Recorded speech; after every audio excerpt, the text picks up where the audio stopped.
What's up, everybody? Welcome back to another week, another episode of the Accelerate Your Life podcast. I am your host, Mallory Marks.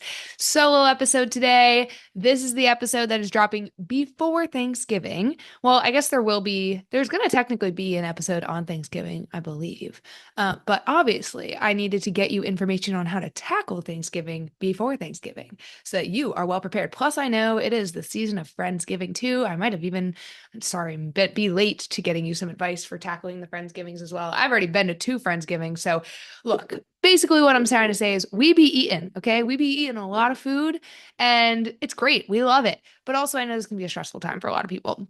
So, this year, this Thanksgiving time, I wanted to be cheesy and make an episode on tips to tackle Thanksgiving. I say be cheesy because I feel like everybody does this, and I feel like you hear a lot of the same things every year. Blah blah blah blah. Last year, I did not want to do that, and I did what I was thankful for podcast episode, which is also super cheesy. But this year, you know what? I figured it never hurts to hear these things again, and I also feel like I'm gonna have some maybe not totally different, but like I feel like I'm just gonna have a different take on some of the things, and I'll make you a couple promises. You're not going to hear any tips about counting your calories or tracking your macros or anything on Thanksgiving. You're not going to hear any tips about not serving yourself the good stuff. Like I am all about enjoying this holiday. This has become my favorite holiday over time. I used to really not care about it, but then I became a huge foodie and love also being like with friends, family, and also just as I'm saying all this, all I can think about is sweet potato casserole because that is my favorite Thanksgiving dish. That is also what I'm best at making and what I is always my contribution to every Friendsgiving. For the second year in a row, I was told I had the best dish at Friendsgiving. So you're welcome. Recipe can be found on my page. Just saying. You might have to scroll back a good bit because it's actually from last year. But maybe I'll post the link in the show notes to my sweet potato casserole. It is a healthified version. Anyway, getting off topic here. What I was getting at is that like I have these dishes that I love. I eat lots of them. Like you're not going to hear any tips in this about restricting yourself or cutting out any of the food groups or skipping dessert. No, no, no, no, no. I want you to enjoy this holiday. But what we are going to go over and cover is just a few tips of how to essentially not let yourself go overboard and to also not let this be something that goes beyond the holiday, right? Let me make something really clear. I think people get very nervous about the holidays and it offsetting their health and fitness progress. The holidays, which is plural, literally 3 days, four if you want to count Halloween, five if you want to count New Year's, Halloween, Thanksgiving, Christmas Eve, Christmas Day, New Year's. Like that's not that big of a deal. But it's what people do on the other days, right? Usually they'll like Halloween kicks it off and then they kind of are like, oh, Thanksgiving comes up. They just don't care the rest of November, the rest of December. That's the problem, not the four holidays. So as long as we can keep this to the days, the holidays, you're fine. Okay. So that's the biggest thing I honestly want you to take away from this podcast is like enjoy yourself and just don't let it be a free for all for the remainder of 2024. But I do have some other tips to just go about the day, especially Thanksgiving specifically, to just have yourself feeling your best, not get in your head, not feel guilty, not let it spiral into other days beyond that. So I have six, but I'm just gonna recap one at the end there and make it seven. Um, that we're gonna go through some tips. But I got my Poppy here poured out in a nice glass. I am curious, are you guys team Poppy or team Olipop? Sound off in the comments. I don't know if you can leave comments on Spotify or Apple Podcasts, but you can on YouTube. So you can be watching on YouTube. But got my Poppy. So if you hear me taking breaks and that sipping sound, it's because I'm sipping my Poppy, but I'm ready to go. Usually I'm standing up for these podcasts too, but I just kind of wanted to be cozy, chilling with you guys, my favorite drink in my chair, just chatting. So without further ado, let's dive into my 7 tips for tackling Thanksgiving. Basically a little Thanksgiving survival guide here, okay? My first tip, let's just get right into it. Nothing glamorous, nothing sexy here. Number 1, eat earlier in the day. Tip number 1 is eat earlier in the day. All right, why is this on here? Because so many people, and I used to do this too, and it never leads to success. They are like, I'm going to save all my calories for later in the day. And like, it's better to just not eat that much now. So that way, like, I'm not going overboard later. Oh no, honey, you are going to go overboard if you do this. Okay. Do not try to skip breakfast and lunch to get to that Thanksgiving meal, because what is going to happen is you are going to be ravenous and starving by the time you get there, and you are going to eat more than you would have of the probably not as just good food calorically and nutritionally than you would have if you had fueled yourself a little bit more in the day. And or there's also, I think, a subconscious mindset, at least this was the case for me, of when you do that, you go into the meal. And then once you're at that Thanksgiving meal, you're like, oh, well, I didn't eat all day. So like I have a lot of calories to make up for. So like I can just have extra and extra and extra. And again, it's actually like not eating is a detriment because it almost gives you permission to overeat later. Okay. So my first tip would be set yourself up for success by eating a well-rounded meal earlier in the day. Maybe that's breakfast. If I don't know, some people eat Thanksgiving dinner really early, like 2 p.m. So maybe honestly, just like a brunch is good enough for you. Maybe it's just one meal. Maybe it's a light breakfast and a light lunch. I don't care. Eat something. But the key here is to focus on that something being a high protein and high veggie slash fiber meal. Okay. Because yeah, we have the turkey, maybe you got a ham at your Thanksgiving meal. But other than that, it's not a very high protein meal. And let's be honest, your turkey's probably dry. You're probably having a piece of it. But most of your plate at Thanksgiving is filled with carbs and fats, which is fine. Enjoy that. But great. We're going to get our carbs and fats later in the day. We still need to optimize our protein goal as much as we can that day because it's still important for whatever our goals are. And it's going to help you just feel more satisfied and full. So load up on protein earlier in the day. Maybe if you typically, get 30 grams of protein at breakfast, aim for like 50 and just beef it up a little bit. And also to focus on those veggies, focus on your fiber, because besides the green bean casserole that's covered in cheese and fried onions and all the stuff, there's probably not a lot of veggies. Unfortunately, the sweet potato casserole, I'm going to say, does not count as veggie. I will still be eating it, but it does not count as a veggie. Okay, so load up on veggies and fiber earlier in the day too, because again, you want the nutrients, you're going to want this fiber to help move along that food later that you're about to eat. So just swap this is such an easy thing to do, is you're still going to feel satisfied and you're not going to go into the meal starving if you eat something earlier, and you're basically going to eat what you're going to be missing later. So point blank, tip number one, eat earlier in the day and focus on it being high protein and veggies before that Thanksgiving meal. Tip number two, at that Thanksgiving meal, eat the protein and the veggies. If there are any, maybe you got some bacon wrapped Brussels sprouts and green bean casserole on there. We'll count it. Eat the protein and the veggies on your plate first. I'm not saying don't eat the other things. Absolutely eat the other things. But two things here. Number one, again, if we can fill up a little bit more on the things that are going to at least provide us some nutritional basis, that's great, because we want to make sure we get those in. And then the other things, I guarantee you will still have room to try a bite of all the other stuff. But for most of those other things, like if we have a bite or two, we're pretty satisfied. It's usually that like we tend to overdo it and continue to eat more than we really want or need just because it's there in front of us, right? But if you're already a little bit more full, you'll get to try all the other stuff, and then you might be like, cool, that was good. And honestly, I'm satisfied now. So it's going to help us from overeating.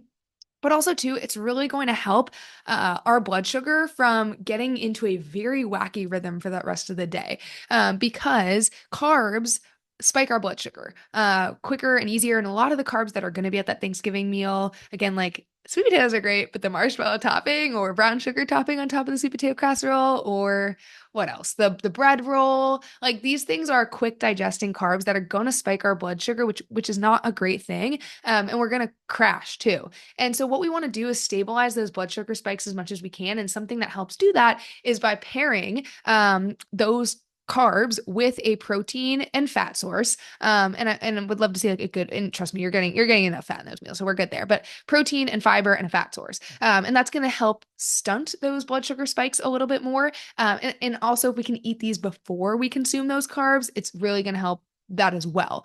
So again, it's both for filling you up and making sure that helping you not overeat, but also for regulating your blood sugar a little bit more, which is, I won't go into like the nitty gritty science of that, but we want to make sure we're controlling blood sugar, insulin, etc., to avoid crashes, to avoid just some negative things that can come with blood sugar irregulation. So that's a really, really good tip to help with all that. So number two is eat protein and veggies on your plate first, and then you can go into eating the other stuff that you have on your plate, the sweet potato casserole, the green bean casserole, the roll, and you might find that a bite of it is good enough for you. Okay. Tip number three. This is a huge one for me. This is one I personally learned when I reflected on times that I like feel good after I have a big meal like this, and times I don't feel so good. And that is don't hover around the food, make your plate and relocate. I just made that up on the spot. Because actually on my notes here, I just have don't hover around the food, but make your plate and relocate. That's my tip. Here's what I mean by this. Okay. This can sometimes be hard if this is like family Thanksgiving, because I know like my family, we have everything on the table and then we just pass it around, we scoop it on our plate, and then we put it back on the table. But then therefore it's all in front of me, and we continue to sit at the table for a while because this is like our one time as a family where we're sitting down, eating dinner, conversing, etc. So we'll sit around that table for an hour and a half, and that food is just sitting there. And so I just keep taking my spoon and spooning out the sweet potato casserole. It is always the sweet potato casserole for me. And I end up eating way more than I would just because it's right there accessible in front of me and I can't stop thinking about it because I'm staring at it. Versus if I were to, like, for example, I've had two Friendsgivings. I had one on Saturday and one on Sunday this past weekend, and I left both of them very proud of myself for, like, I did not feel too stuffed. I did not feel honestly super full at all. I just felt very satisfied. And I thought back about it, and I'm like, the reason being is because I made a moderate plate to start the first time as I went through, because we had it set up like a buffet, right? Friendsgiving, there was a lot of us. So at both of them, it was all set up on the counter and we kind of go through like a buffet. And then we take our plate, we go sit down somewhere else, we're talking with our friends, and that food is out of sight, out of mind. I know it's there, but like it's just not as forefront accessible. Like you can think about and focus on other things because you're not in front of it, right? So that I think is why I was more successful with not overeating, again, because it wasn't right in front of me. So if it is possible, I would, even maybe suggesting to your family, like, hey guys, what if we just put it out in the kitchen? We can serve ourselves and then go sit at the table. Also makes less clutter. It's just a lot better. So if possible, just don't hover around the food, like especially if it's a buffet, walk away from it after you got your plate. Don't stand there by it, because that's where, again, we tend to just like, if that cheese board's out in front of you, right? You're just picking at it, right? Because it's sitting there. Walk away from it. Walk away and go focus on conversation with your friends, your family. I honestly think you will get a lot more out of the connection too that is meant to be gotten from this holiday, is like conversing with the people around you. You'll get a lot more if you're not near the food, because I don't know about you, but when it is in front of me, it's kind of all I can focus on. And I keep thinking, all I can think to myself is like, do I want more? Should I get more? Would it be bad if I have more? I want to get a scoop. And instead of listening to the person that's talking. So twofold, you won't overeat and you'll get a lot more out of your conversations if you make your plate and relocate. That's rule number 3, tip number 3. Okay, tip number 4. I love this one as well. And this is something you can take outside of Thanksgiving. This can be an all the time tip for any type of social alcohol event. Please hold as we're talking about drinking. I would like a sip of my coffee. Delicious. Okay. Set a drink, and by drink I mean alcoholic drink, expectation. This is not set a I guess it's kind of like set a limit, but it's not set a unrealistic limit. It's not tell yourself you're not going to have any. I want you to set a realistic drink expectation. I've talked about this before on episodes where I've talked about alcohol and how to navigate that. But I found for me, for holidays like this, and again, just in general, I would try to go into things and be like, I'm not going to drink today, or I'm only going to have one.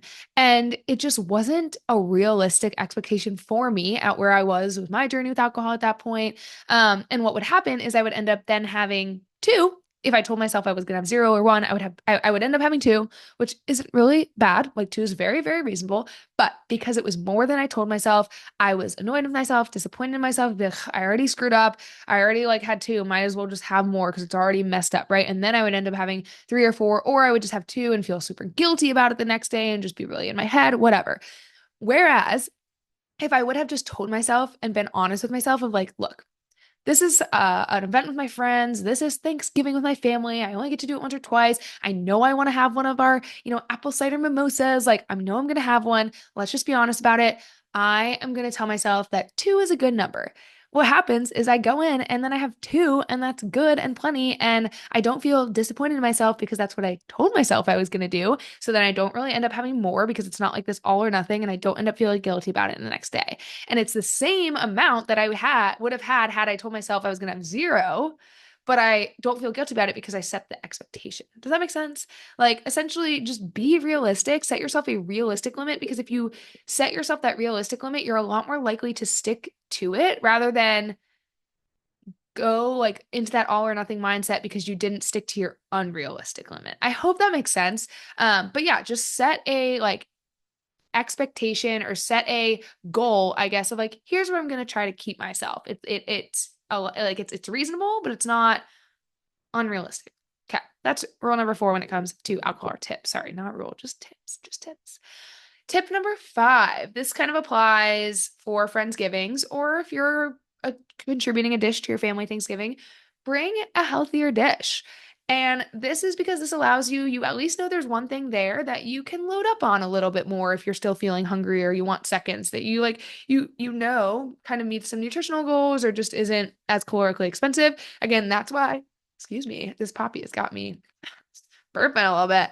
That's why I always bring the sweet potato casserole, because number 1, it's my favorite dish and I want to be able to eat a little bit more of it. And number 2, I know how to make it a little bit lighter, so that, I feel like I can have a little bit more, etc. So whether that's bringing like the salad, lining it up in a dish a little bit, it's good to bring something. This is also can apply to really any potluck that you can eat, especially if you have like more intolerances or something like that. But you can eat, you can fill up on a little bit more if you need to, and you just can feel good about having there. Very simple rule, but just bring a healthy dish. Tip number 6. I love this one. Okay, we did this for one of our Friendsgivings. And I try to do it with my family every year too. But have a group walk after the meal. Encourage everyone to go on a group walk, whether it be around the neighborhood. It doesn't have to be long. But I think number 1, honestly, this is just such a good way to continue to connect with your family, with your friends, doing some movement together, continuing conversation after the dinner table, keeping you guys alert too, because let's be honest, it can be very easy to go into that like just slump. I mean, turkey is literally known, the tryptophan, for making you tired. It can be really easy after you have all that food, all those carbs, to just crash, especially if you didn't eat your protein and veggies first, that blood sugar spiking, and then you're crashing. And people want a nap, conversation gets blah. Go on a walk. It'll keep going. But the biggest reason here is that walking right after a meal helps with digestion tenfold. And it also helps bring down those high blood sugar levels. It really helps with blood sugar regulation. And it's just like, it's a great way to stay active. And it's really nice. Like, again, if you eat a little bit earlier, maybe this is when the sun's starting to set. If you're somewhere where it's not freezing, like it's nice to get out in that just fall air. It's lovely. It really is. So encourage everyone, be the line leader for some healthy choices. Go on a group walk. Get your friends and family curious in what you're doing fitness wise, showing, hey guys, like I love to move. It's fun. Again, great way to connect. So that's tip number 6. And then lastly, I said this at the beginning, but I had to add it on as a reminder for tip number 7. Please just remember that the holiday is a holiday. It is not holiday months. It is not holiday weeks. It is just one day, 2 days, whatever, for counting, thinking about Christmas and stuff too. These are not the 3 days that ruin your progress. It is what you do for all the days in between. There are I should have done this math earlier, but okay, let's see. Thanksgiving's on the 29th this year. Christmas is on the 24th, obviously, Christmas Eve. That is, I think there's 30 days in November, 31. Okay, so nope, just kidding. That's December. There's 30. Okay, so that leaves us with 24 days, right? I think if my math checks out, 24, 25 days in between Thanksgiving and Christmas Eve. Do you know how much damage 25 days can do if you just say, I don't care? A lot. But do you know how much damage 2 days can do? And if you're good on the other 25? Really none. Your body's very smart and can deal with 2 days, but it cannot deal with 25. Okay? Just let it be the day. Get back to normal.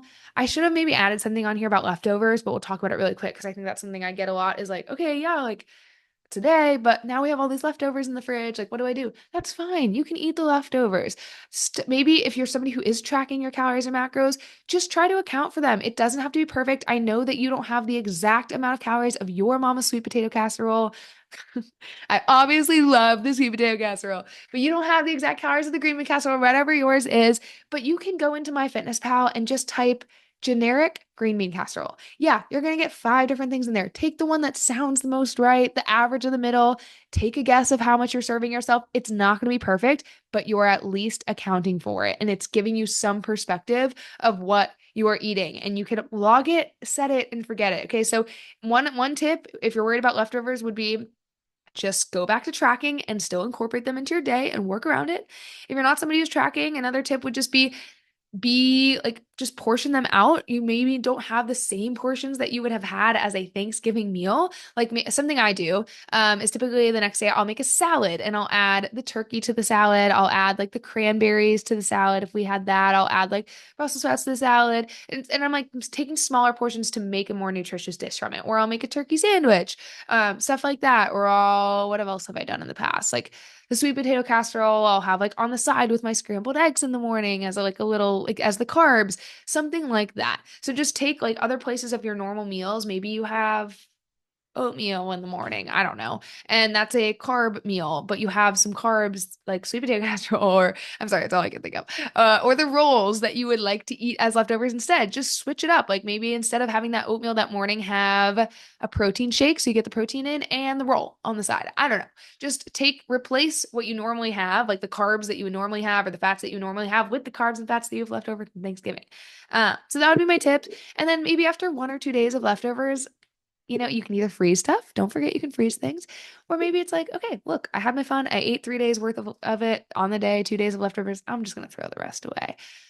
Maybe that's what you want to do. But at the end of the day, you have all the control and willpower and free will. You're making the decisions. You're in the driver's seat. You know what's a good decision for you and you know what's not. So those are my 7 tips to tackle Thanksgiving. I hope that these are helpful. None of them are telling you to skip on the pie or the sweet potato casserole or any of the good things. Have them. And I guarantee, though, if you follow these 7 tips, you can still have whatever you want on your plate and you're going to be just fine. So, hope those are helpful. I hope everybody has a wonderful Thanksgiving. Okay. Please enjoy it. Please be present with your friends and family. And then just move along the next day. But very thankful for all of you guys. I do just want to say, since we are here and this is the Thanksgiving episode, thank you all so much who have listened to the podcast for the last, gosh, we're on episode like 50. I don't know what this is, 50 something. So well over a year of doing this podcast. I've released one episode of a week, except for maybe like 2 weeks, which is crazy. This has flown by. And when I started this, I really didn't know if anybody would listen. And to be honest, I still don't feel like many people do, but I always get surprised because a lot of you will just message me on Instagram, let me know you love the pod, text me about it, whatever. And it always just like makes me so happy because I'm just glad people are listening. I'm glad people are getting,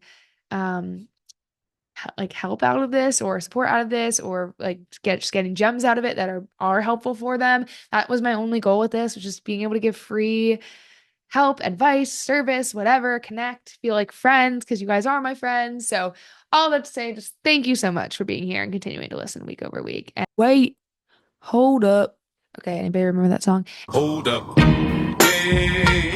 Anyway, no, wait, I forgot one thing. Okay. We have our Black Friday coaching special running right now. It does make it our cheapest rates we ever have. Okay. We don't really run any other sales really any other time. So this is the only time you can get basically a deal on coaching. For new clients, we are doing additional free months with any of our 6, 9, or 12-month coaching packages. So you can either not pay for those additional months or you can spread the payments over those additional months, which makes it our cheapest rate. Basically, you just get really freaking good rates for coaching. So don't miss that. If you do want to apply for our Black Friday coaching special, you can do that through the link in our bio. Also doing something really cool where anybody who has a call just to see if coaching is a good fit will be entered for a chance to win either an Oura Ring or a Ninja Creami. It's up to you, but wanted to give away one of my favorite appliances / fitness things.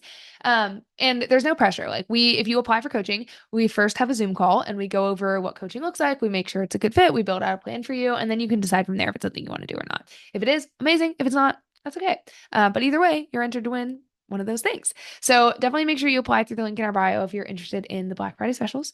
If you are a current client listening to this, we did not forget about you. There's an even better special going on internally for y'all.